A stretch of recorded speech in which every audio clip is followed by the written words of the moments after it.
Welcome to Big Blend Radio with your hosts, Lisa and Nancy, editors of BigBlendMagazine.com.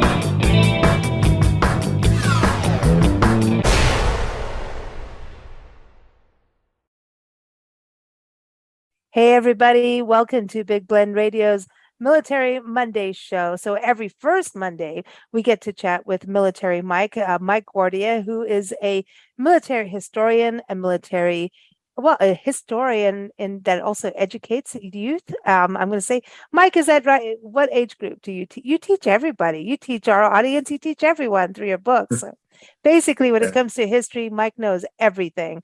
Mike Guardia, he's an award-winning author, historian, U.S. Army veteran, and also named Author of the Year in 2021 by the Military Writers Society of America. His latest book is The Combat Diaries, True Stories from the Front Lines of World War II. That's his 24th book. I'm getting it right now. See? So go to MikeGuardia.com, go to Amazon, all those great places. And if you love history, check out the History Channel series, I Was There. He was a featured historian in the episodes on the Johnstown flood of 1889, the Chernobyl disaster, the Battle of Stalingrad, and the Oklahoma City bombing.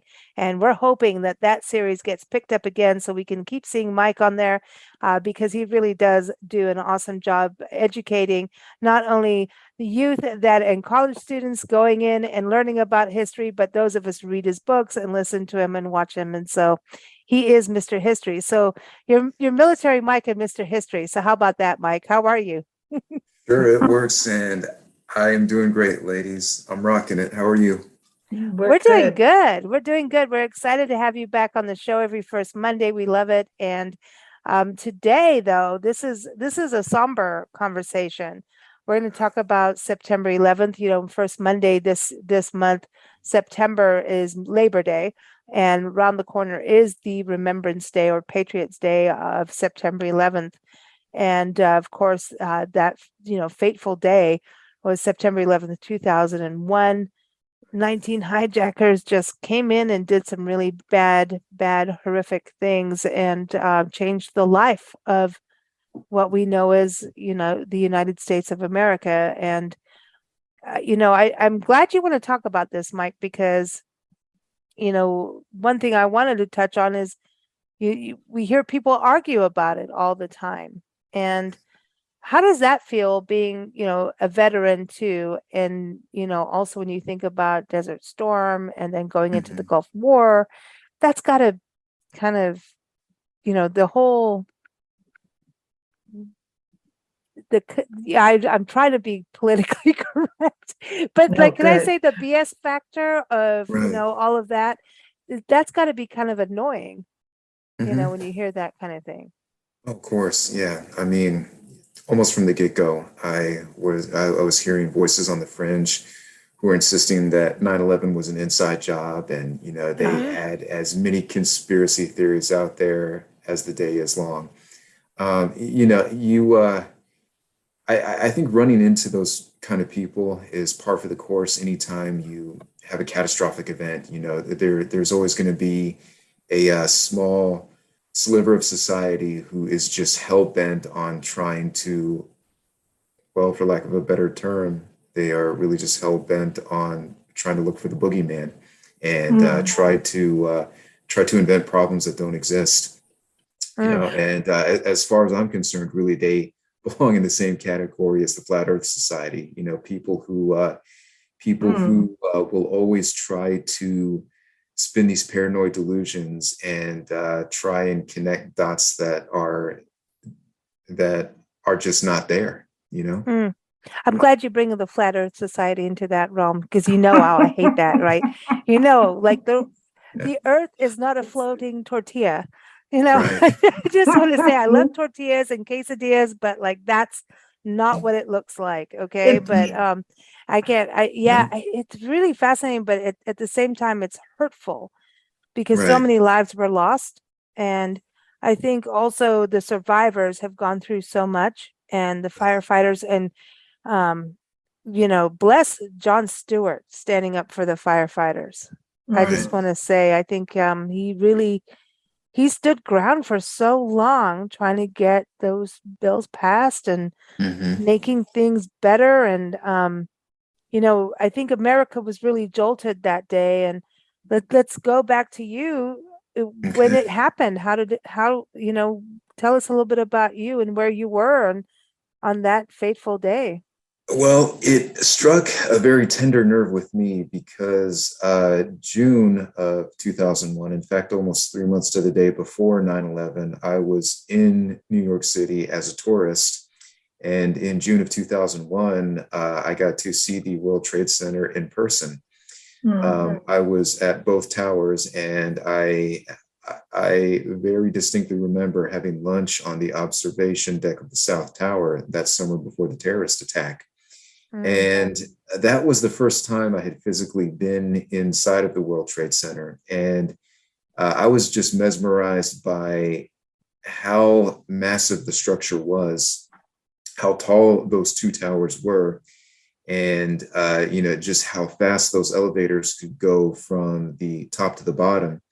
And I one of the things that I remember, one of the things that really stood out to me was that you were up so high on the 107th floor, and even on the top observation deck, you were up so high you could see the curvature of the earth. And not only that, you Wow. could very Yeah. subtly feel the building sway back and forth in the Ew. wind. It was Uh-uh. very, very subtle. But when you have a structure that is that high, and when you have a structure, that is that heavy and the foundation is that massive, the higher up it goes, the more you're going to feel those very, very subtle sways Mm-mm. as it goes back and forth in the wind. So not only that, but a little bit later that summer, I was also in Washington, D.C., also as a tourist, and well, not only as a tourist, but also visiting the wide swaths of family that I have living in and around the DC area. So to have had an intimate knowledge and experience with both of those two locations only 3 months before the terror attacks happened, that really Oh, struck a tender nerve with me. But on the morning of September 11th, the biggest word that I can use to describe how I was feeling at that time was really just being dumbfounded, because I was of the mindset in the fall of 2001 that there were really no viable threats to the US anymore. Because I am just old enough to remember when the Cold War ended. And, mm, I thought, like a lot of other people did at the time, that Russia was really the last true enemy that we had. And now that the Soviet Union had gone the way of the dinosaur, it's like, okay, well, who else do we really have to fight? Maybe North Korea, maybe Iran. I mean, China in the 1990s was nowhere near what China is now in the 21st century. So, we thought China was never going to have the resources to challenge us. We thought Russia was out for the count, that, after the collapse of the Soviet Union, they were pretty much never going to bounce back. And, then they had those disastrous, conflicts. You had Black October in '93, and then you had the war in Chechnya.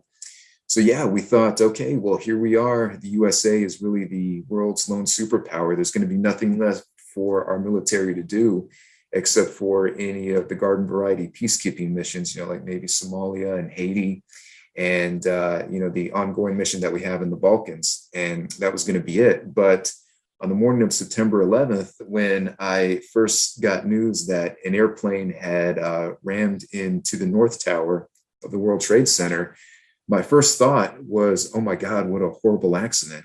And I was thinking, my God, I was just there 3 months prior. What a terrible mistake. Maybe a pilot lost his bearings, or something. right. And we were watching real-time news footage of the inferno that was going on inside of the North Tower. And as we were watching that, and we were thinking to ourselves, oh my God, what a horrible tragedy. In real-time footage, that's when we saw the second plane plow into the building. And that's when everybody knew. I mean, it was that aha moment. This is no accident. Yeah. Somebody's doing this on purpose, and we don't know it yet, but we are at war with somebody. Mhm. And that it was a short time thereafter that we heard about the plane that was plowing into the Pentagon. And now it was confirmed. And there were two thoughts that were going through my head simultaneously. One was of a grave concern to my cousin David, who was working at the Pentagon at the time. He was a construction contractor who was working at, I want to say he was on the west side of E-Ring at that time.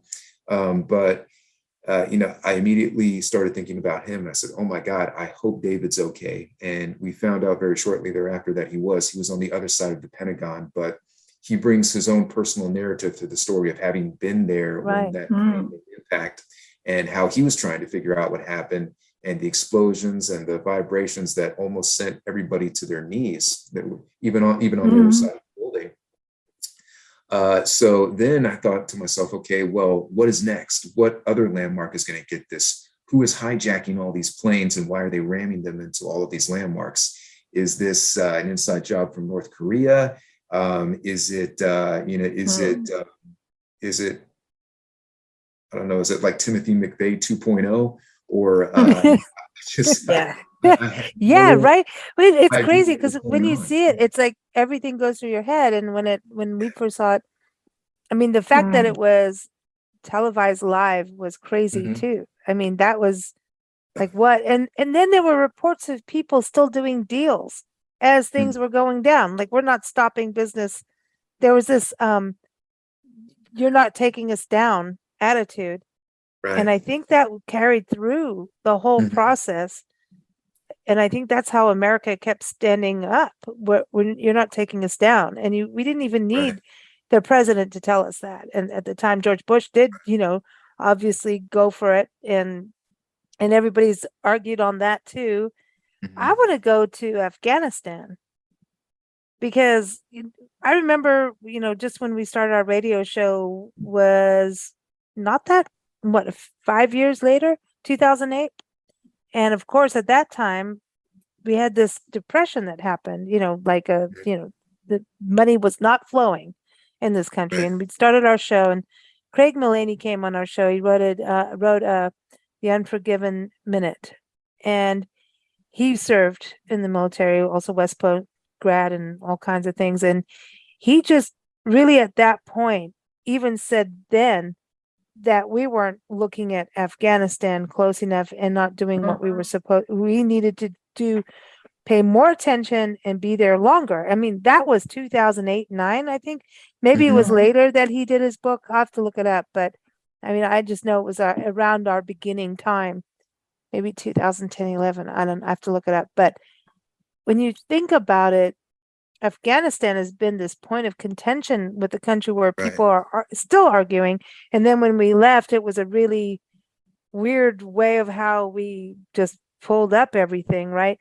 So what do you think about that? Because to me, Okay. doesn't it touch and connect with September 11th, or am I jumping ahead a little fast? It does. And the situation in Afghanistan is pretty complex, but how I take a look at it, and I know that I'm probably going to have a very unpopular opinion amongst many of the listeners and viewers, but I will not call Afghanistan a defeat for the US for the very simple reason that we killed Osama bin Laden before we left.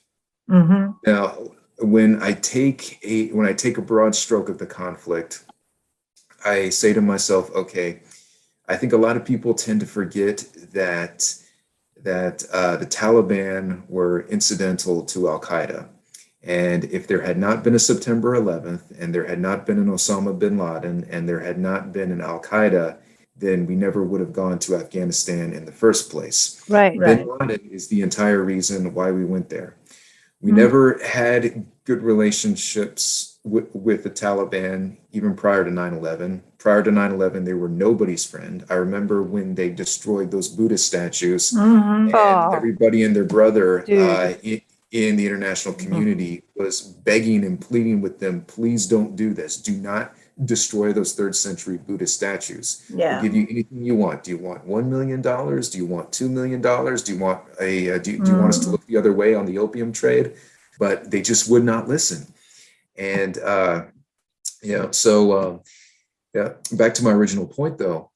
The Taliban were always incidental to Al Qaeda, and we were right to go into Afghanistan. We were right to occupy for as long as it took to root out the Al Qaeda leadership and destroy them and capture them and kill Osama bin Laden, to kill the perpetrator and the mastermind of 9/11.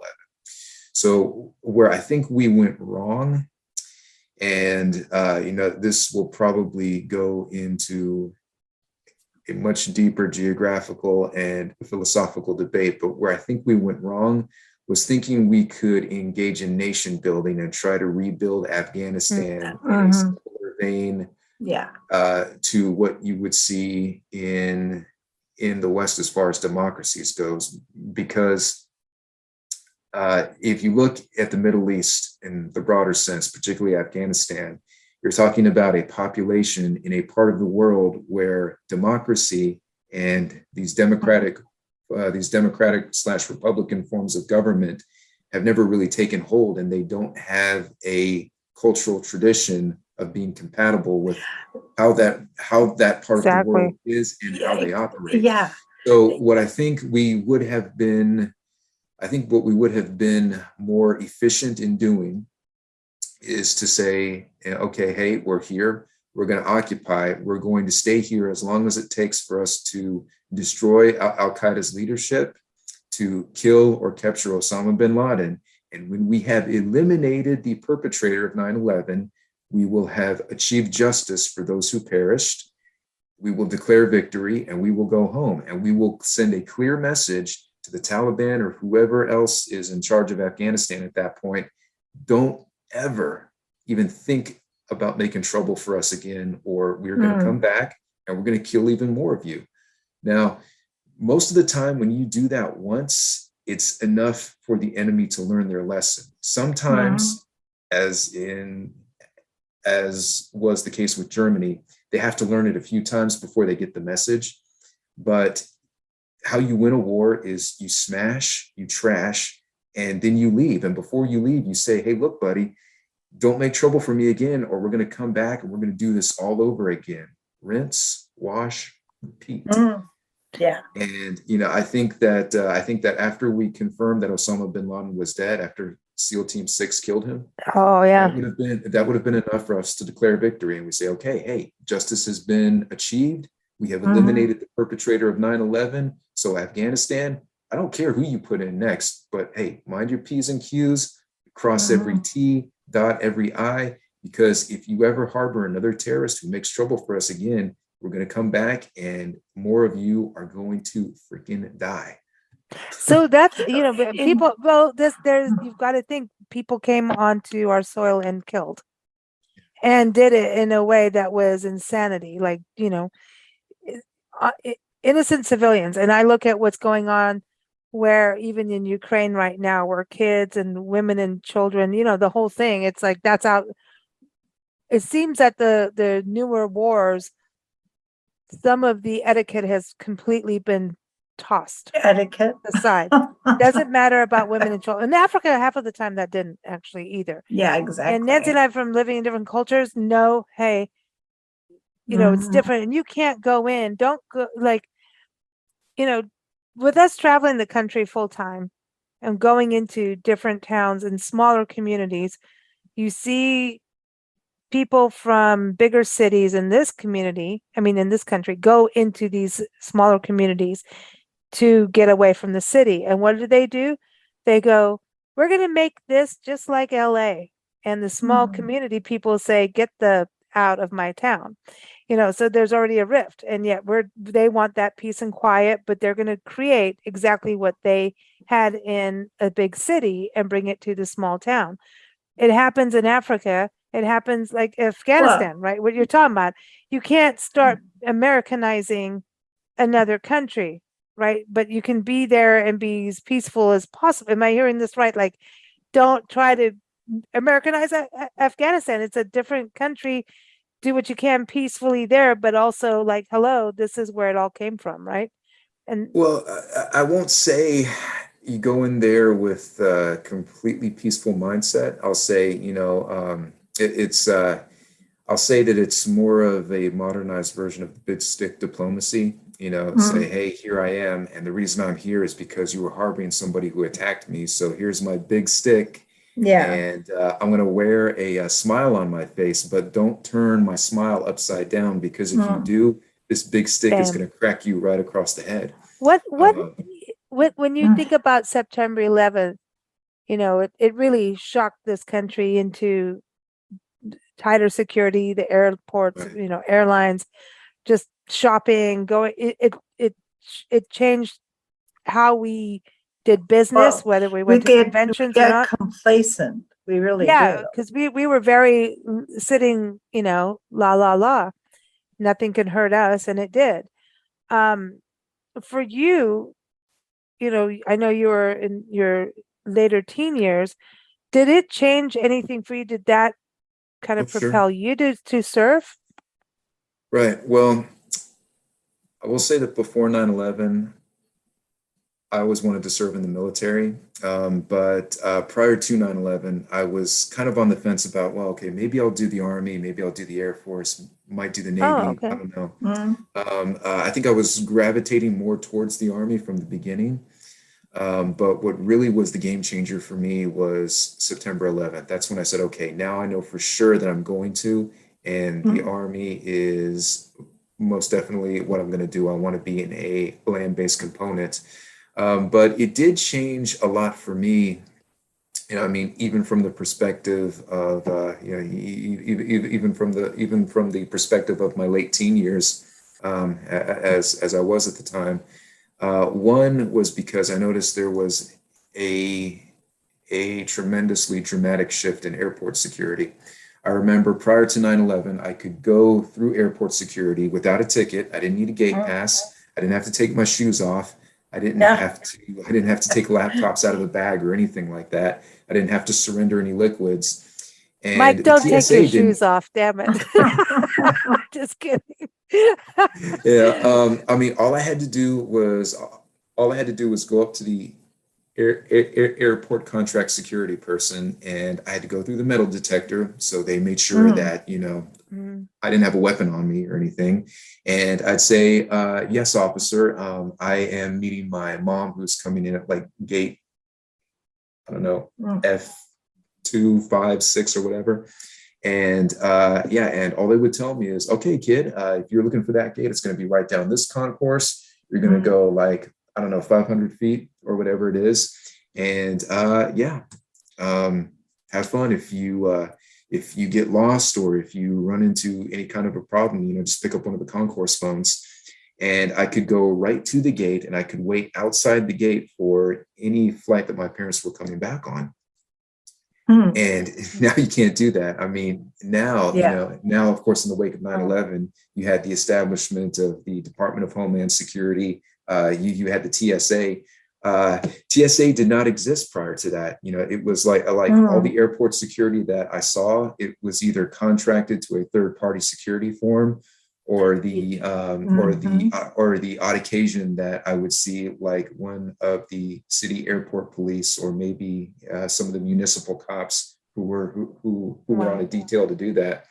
But I also saw firsthand what it did to a lot of the airline pilots in my community because I was growing up in Houston, Texas, and that was a huge hub for what was then Continental Airlines, before it merged with United. And there were a ton of Continental pilots in Houston that they weren't fired and they weren't laid off, but the airline industry as a whole furloughed a lot of pilots, and they used furlough as an economic buzzword. They said, well, look, in the wake of 9/11, all airline traffic has come to a standstill. We're having to get bailouts from the government. Nobody's flying anymore. We've halted all flight operations. Therefore, we don't have any fares coming in. We don't have any money to pay our pilots, much less any money to pay our ground crews. So we're not going to fire you. We're still going to keep you on the employee rolls, But what we're going to do instead is we're going to furlough you, which means, hey, go home and find something else to do. And if the airline industry recovers, we'll call you back and put you on flight status. So a lot of pilots found themselves out of a job. A lot of them had to scramble to make ends meet. I know of quite a few who would eventually go on to become these private pilot instructors at these local airfields. They started doing that for a while, and then there was one pilot for American Airlines who ended up becoming a cab driver for like 2 years until the furlough ended. Wow. And there were other pilots who took a little bit more of a creative twist to it.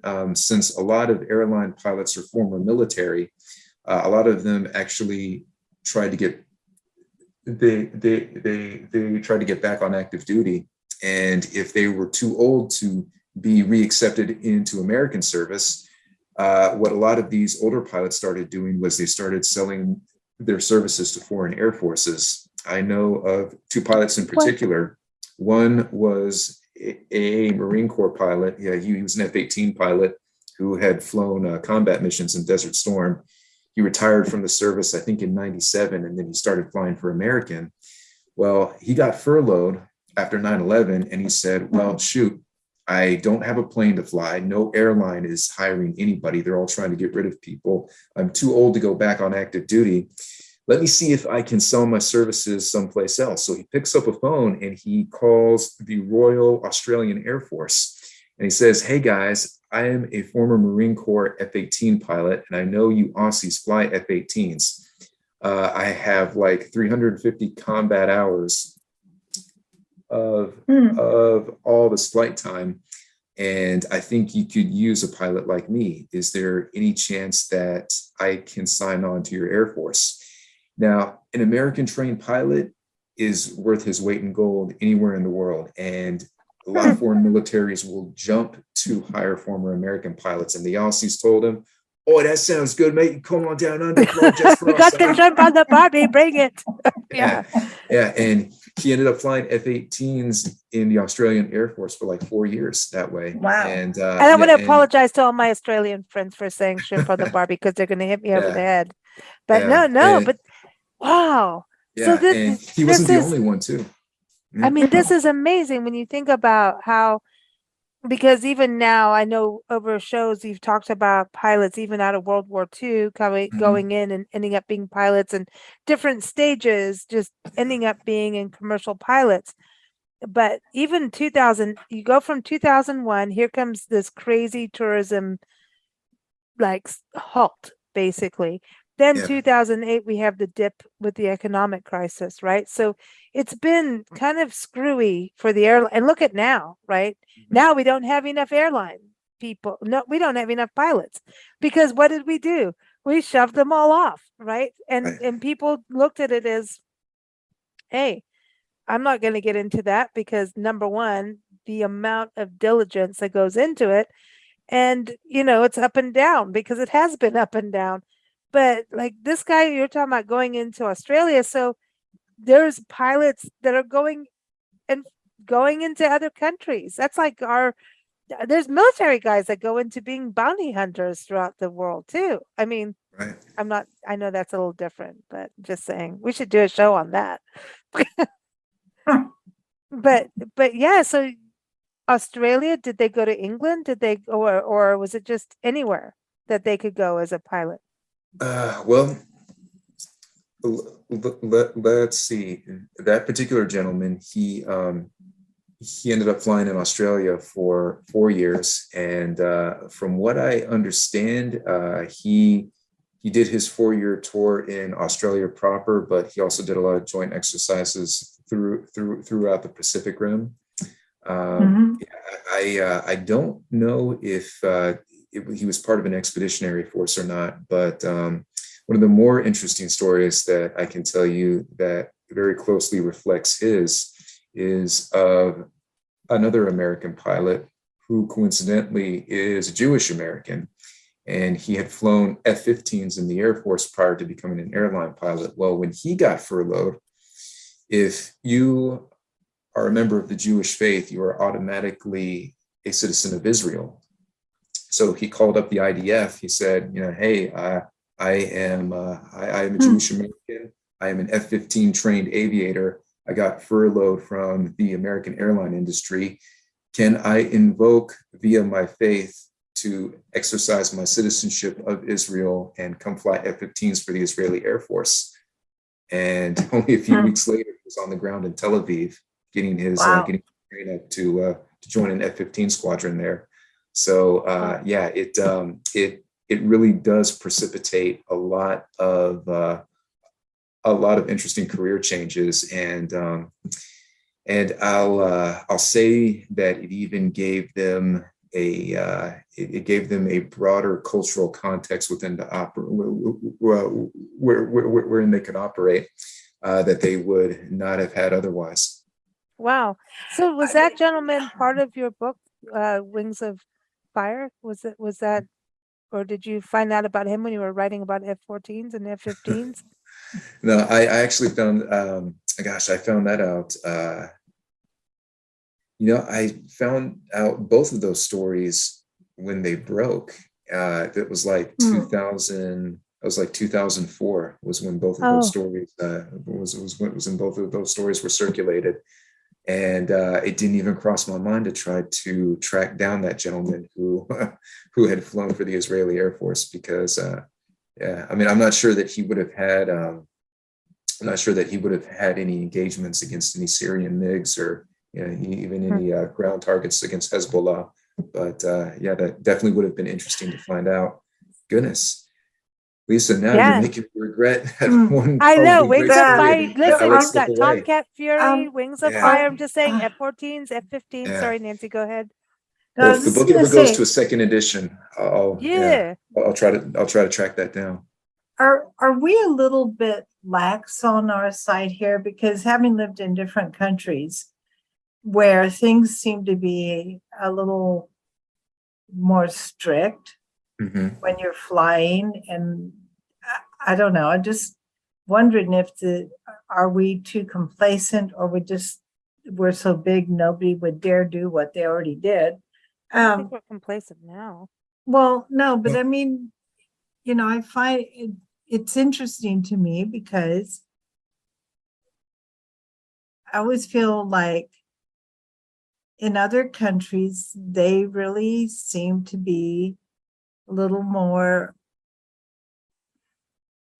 almost paranoid sometimes. Like they're very security conscious, where I don't know if we're just trying to put a good face on it and still being security conscious. But I just wonder sometimes if we're too comfy because America learned about terrorism on the home front during September 11th for the general populace. But have we gone back right into being complacent? Yeah, and that's a good thing, because even when we lived in South Africa and Kenya and even England, terrorism, even in Europe, terrorism is a big deal, and it was funny because I just reunited with my, best friend from high school, which we haven't seen each other for 30 years, and we're so much younger. But, talking about these differences, and we're trying to figure out, was it the era? Was it the place? Because we lived in different places, all of us. And it comes down to America being, it is the land of the free, right? And freedom of speech, freedom of religious belief and everything. But I think September 11th really took the general populace, maybe military people could have seen it, and politically savvy people or newsworthy, people that really watch stuff could have seen it coming maybe. But to me, I always think something is coming, because that's how we were kind of living, Right. And that's a really weird thing to say, but you always knew something was coming. Well, no, we were just really more aware. Yeah, so here has always felt because something was always happening, right? And especially in different countries in Africa, especially, like even now, I walk. If I'm going to go to the car, I walk. I always approach the car from the back so I can see through to see if there's somebody in the car. always have my keys spread through my fingers. So if I had to punch somebody, I could. Listen, don't mess with my mom, man. No, I'm because I learned serious. that. I'm I learned serious. that. I learned that to be aware is a good thing. And I wonder sometimes, are we going to keep falling back into that non-awareness as a population? I don't think we should be paranoid, but I think we should be aware. And there is a difference between being paranoid and being aware. But or creating a conspiracy or do theory we that just get September so 11th didn't comfortable? happen. Even on the government level, do we get so comfortable that we're not watching? I don't know. Yeah, Mike. Answer Yeah. the biggest questions here of the day. Okay, sure. So I will say that having served in the military, there is a very big baseline security that we maintain. But the severity with which that baseline grows is often a function of our proximity to a major incident. Because the dynamic here in America is that incidents like that are few and far between. We typically regard them as the exception instead of the rule.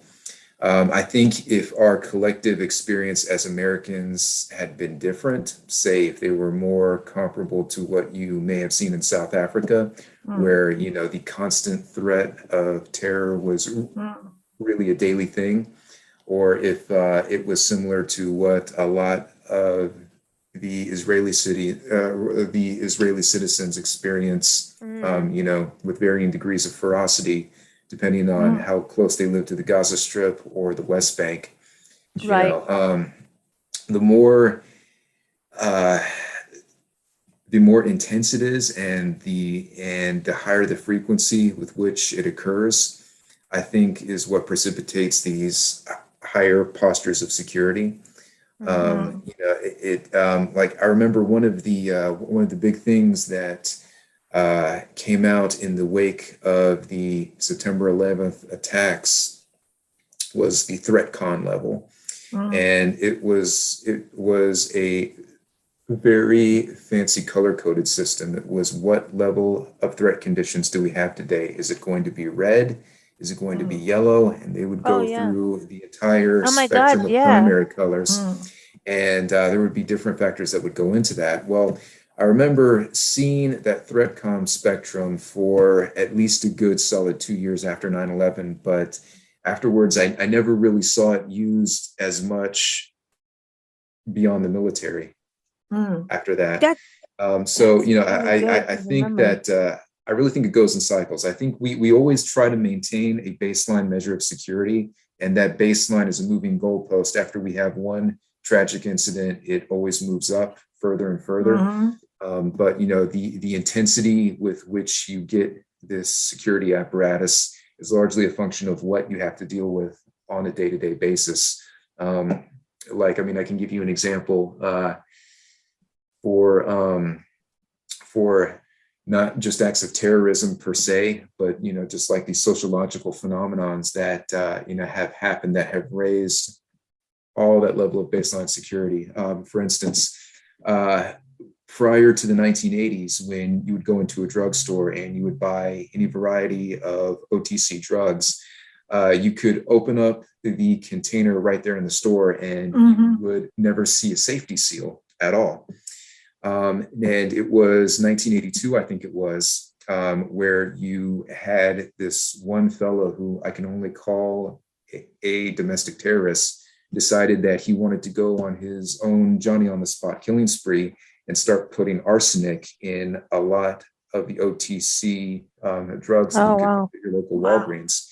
And this led to a massive outbreak of arsenic poisoning. Well, I think it was the FDA got in on it, and I don't even know if the CDC was around back then. I think it was, or whatever body we had prior to the CDC. They all got on it and said, okay, well, we have this massive, social emergency now. So now that we have this mass outbreak of arsenic poisoning, we need to put some kind of safety measure in place to make sure that nobody can ever tamper with any of these OTC drugs that you buy at your local CVS or Walgreens. And that was the start of those safety seals that you see Oh, on wow. all of your Tylenol and Advil and whatnot.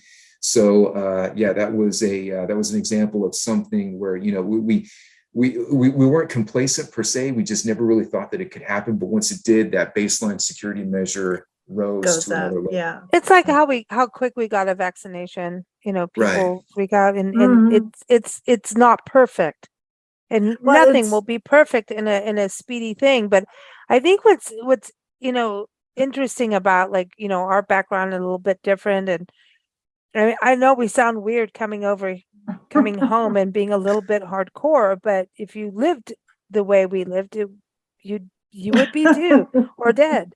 You well, know, no, you have to be aware. you You have to be learn aware. to be But aware, and there's nothing wrong with being aware. no, And no, again, being aware is not the same as being paranoid. no. But this is what I wanted to ask is, you know, there were, I mean, it changed things for the general population. Definitely, if you lived in the places where it happened, like in New York City and New Jersey, you know, just like Saturday Night Live, that was epic. I mean, everybody could be talking different about Rudy Giuliani, but he did a good Saturday Night Live and got the city back together, whether we like him or not. Everybody's got a different opinion, but at that moment, you've got to say the country came together over Saturday Night Live. Mhm. And that was a really difficult thing to pull, comedy, when it was such devastation. You know, September 11th was no joking matter, and there's still so Mhm. much trauma. Trauma begets trauma. And I think we're not done, we never will be, because violence still pops up. But do you think, I mean, when you think about that and how much has been going on, we've talked about Afghanistan. I mean, obviously, we've had so much going on war wise since then and a little bit before then, but did we change in military tactics, how things went after September 11th? Did that make us change how we operated? It did. And I was actually experiencing a lot of the downstream effects of that. Prior to 9/11, it was still very much the conventional Army. You know, everything that we trained for, all of our modules of instruction, they were all geared towards how to fight a conventional enemy. You know, what would we see in a Soviet style enemy? What would we see if we were to go to war against the North Koreans? What would we see if we were ever to go to war with Iran? It was very much peer to peer. It was a peer to peer mentality. You know, how are we going to take on conventional forces in a conventional fight? Then after September 11th, there was this radical shift where a lot of our senior military leaders were saying, okay, well, we need to keep those core competencies, right? But we need to know how to fight counterinsurgency. We need to know how to understand the realities of what they were calling asymmetric warfare. And we need to know how to work amongst the population. We have to level up some of the baseline civil military operations that we learned throughout the Bosnian campaign. So what that ended up doing for us who were coming into the military at around that time is we had to start off with a foundation of how to fight a conventional threat, and then take that and learn how to tweak it to this thing that we had vaguely heard about called counterinsurgency. And it's weird because the military as a whole had taken counterinsurgency out of the training environment after Vietnam because at that time they considered it to be passe. But now they were reintroducing and retooling a lot of these concepts, and trying to take all of these different military specialties and blend them together into a baseline competency for how to handle these counterinsurgency operations. And I from what I saw, it worked very well, but at the same time, you had two downstream effects of it. You had an entire generation, or I'd probably say two generations of soldiers who were constantly voicing their displeasure, saying, "Hey, this is not a war that we were trained to fight. We feel like we're behind the curve. I mean, we've been trained for these peer-to-peer threats. Now we're having to learn this silly nonsense of counterinsurgency," which I think was a very valid claim. But then you also had an upcoming generation of soldiers who were so focused on the counterinsurgency fight that they really didn't know how to conduct any part of conventional warfare. I remember when I was a tank platoon leader and I was taking over my very first tank platoon, I essentially had an entire generation of E5s and E6s, sergeants and staff sergeants who had never done any type of force-on-force conventional training before, because all their rotations to the National Training Center up to that point had been training them on how to fight the counterinsurgency. They had never really done those mock tank-on-tank battles in the desert. Oh, no way. Wow. And that was alarming to a lot of us, because we're thinking to ourselves, okay, well, yeah, we know that the current operating environment is one that warrants us to be mindful of how to fight a counterinsurgency, but we seem to be losing the edge on our core competencies there.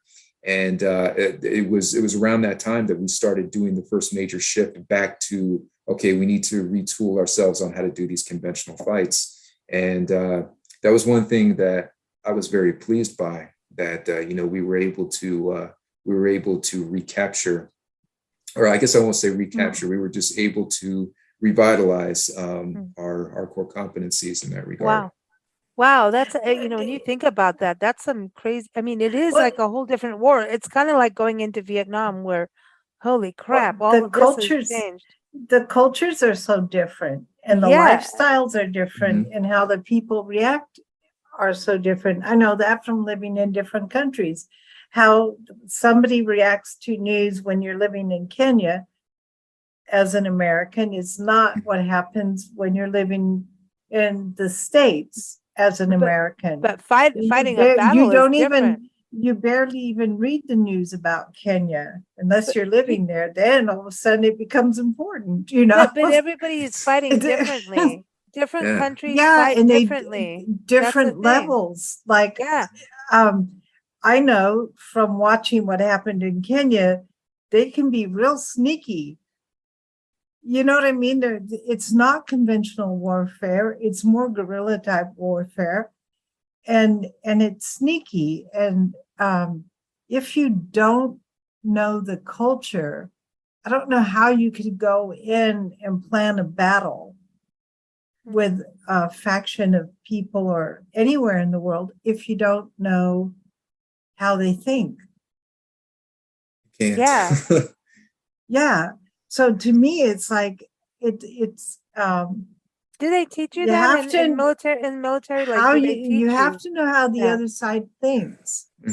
Yeah. That was a very big part of my own military training. Is you had to have a fundamental knowledge of the Arabic language. You had to have a fundamental knowledge of Pashtun.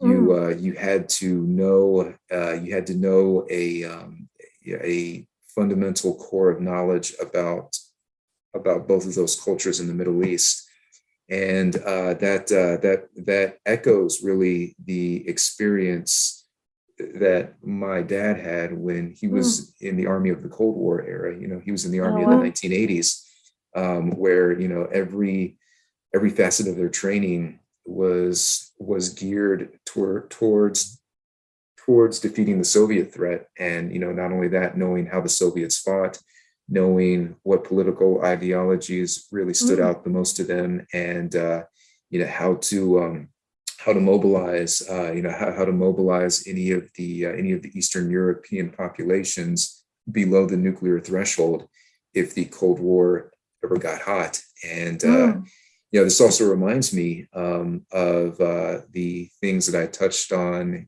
in the Fires of Babylon and Days of Fury, the border missions that our troops were on in the latter days of the Cold War, how you had to know all of the border procedures. You had to know what the enemy looked like. You had to know how to process any of the refugees who would try to sneak across the Iron Curtain, and Oh, wow. be able to glean what bits of intelligence that you could from them. So yeah, it's from my own experiences in the Army, I can say that the cultural competency was very heavy in the education. Sometimes that education is rendered very well, and then other times not so much. Not so much, yeah. Other times Of it's course. confounded by a lack of clarity at the higher echelon leadership. But from my own experiences, it was administered very well. I want to go to where we are now today, having this discussion about September 11th, but to not look at where we are now and where we're going. It seems like, people are, general population speaking, generalizing. It's kind of a crappy world right now. I mean, in regards to wars, look what's going on with Ukraine. I mean, remember we talked with you in February when it started, Right. and it's still going. And, we pulled out of Afghanistan. I mean, look at what's happened since we talked to you, way back when. I mean, Afghanistan's been pulled out. When was that? All I know is we were in South Carolina going through a swamp going, don't get chiggers, those little things, those little bugs that get you. When you go. I know chiggers. Oh, I yes. know. I think we all know chiggers. I've had plenty of bad experiences with those. And we're talking about the bugs, everybody, in case that comes out wrong. So seriously, though, that's not fun. But I remember being there and just going, oh my God, in Afghanistan, we're leaving Afghanistan. And, there's just been so much over the last couple of years when you think about it. And we think about September 11th, and September 11th changed so much about how we, are. And it doesn't feel like we've gotten any safer in a way. I mean, so where do you think we are now in regards to, your friends who are still serving? And I mean, now it's like we have to really know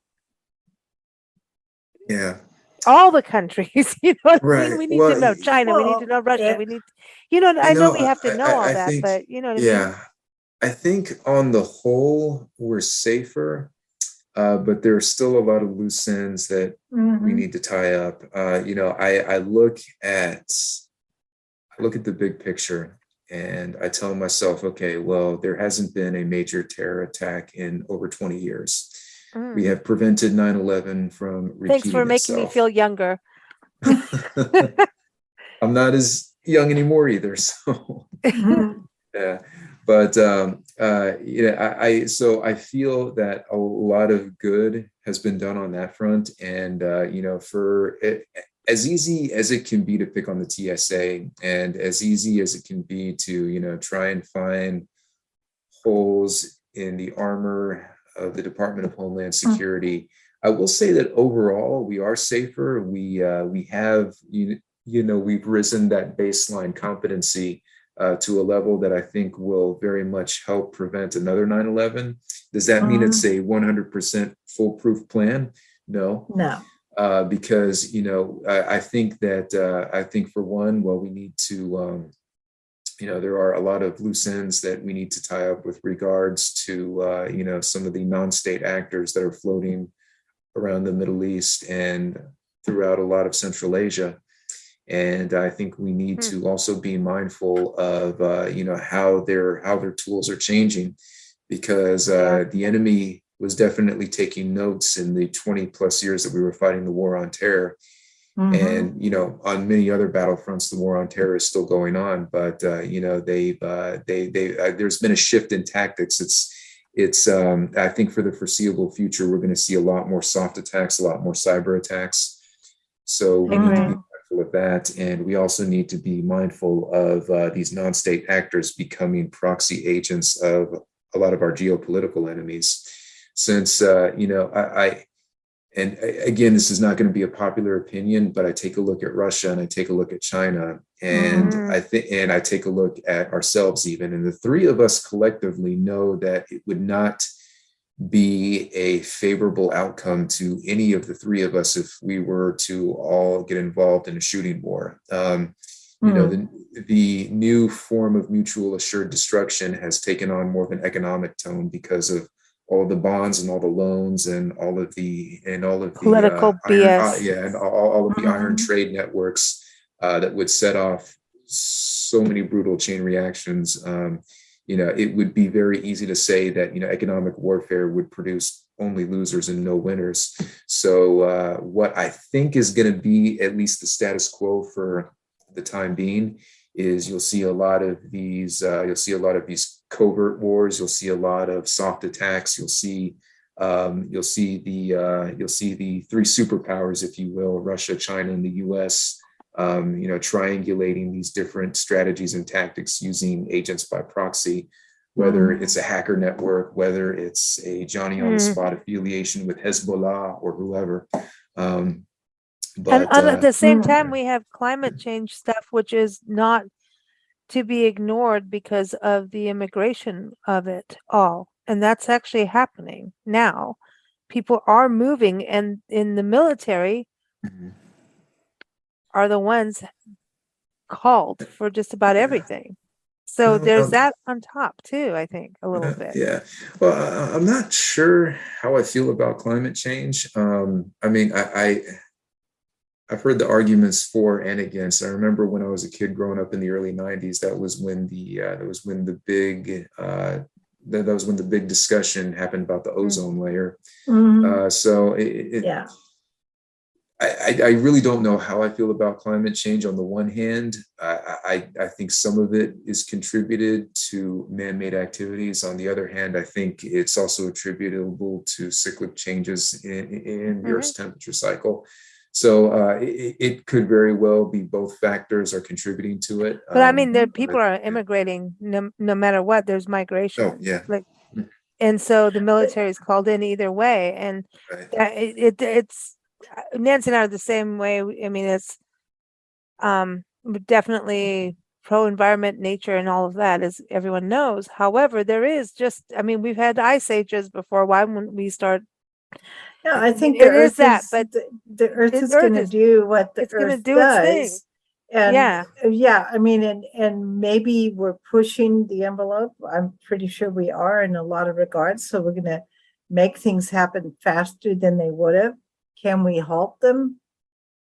We could slow it down. But my point is, but I think, it's like the dinosaurs went extinct. Did the dinosaurs make themselves go extinct? I don't think so. I think that no, it's a weird thing, but we are having this migration of people because no matter what, like there's islands in Alaska where people are moving and stuff. So I think our military is getting all these extra layers, is my point, is we are in a different zone again for military supporting, and it's gonna change. It's gonna keep changing. So good conversation, Mike, as always. You always teach us something, you always do. And so book 25, you ready for that?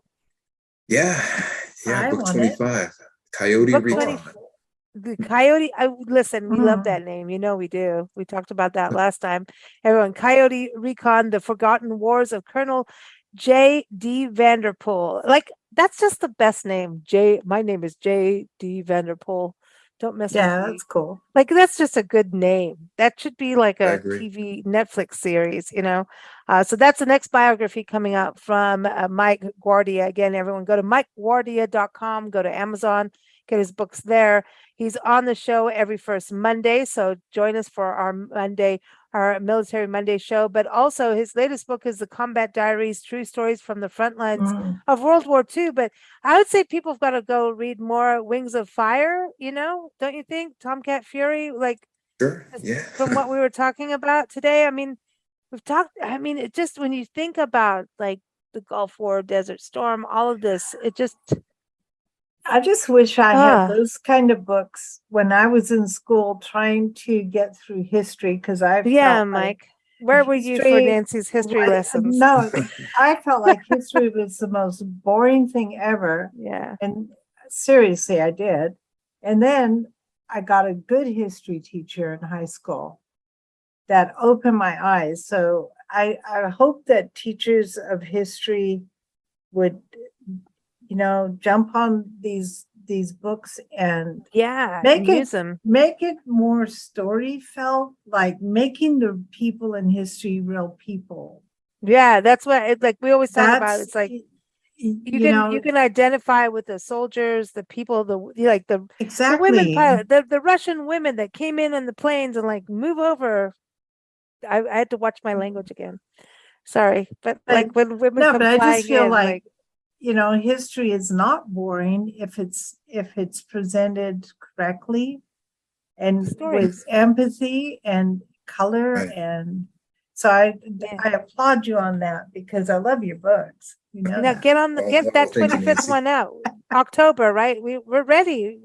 I feel like we've Yes, had a ma'am. drought. I mean, from the 24th to come on, a few months have gone by. This is like, come on, Mike. Come on. You have to do 100 Yes, books. ma'am. Yes, 100 books. We want to see 100 books. That's it. Well, What why you're stop getting? there? You're at a quarter. You're at a I quarter. like it. I 25 like is it. a big cornerstone. I love it. I'm excited. Everyone, MikeGuardia.com. Keep up with them on his website and Amazon, and also Twitter, Facebook, and YouTube, big time. But And now on he's on Instagram. Instagram. Oh, He's cool. on Finally, Instagram. Awesome. yes. He's Finally on the fulfilled my IG. yep. Finally He's on the fulfilled my New IG. Year's resolution and joined Instagram. So Well Cool. done. We're so excited that you're there. Thanks so thank much, you, Mike. ladies. Thank you. Always a pleasure to be on the show.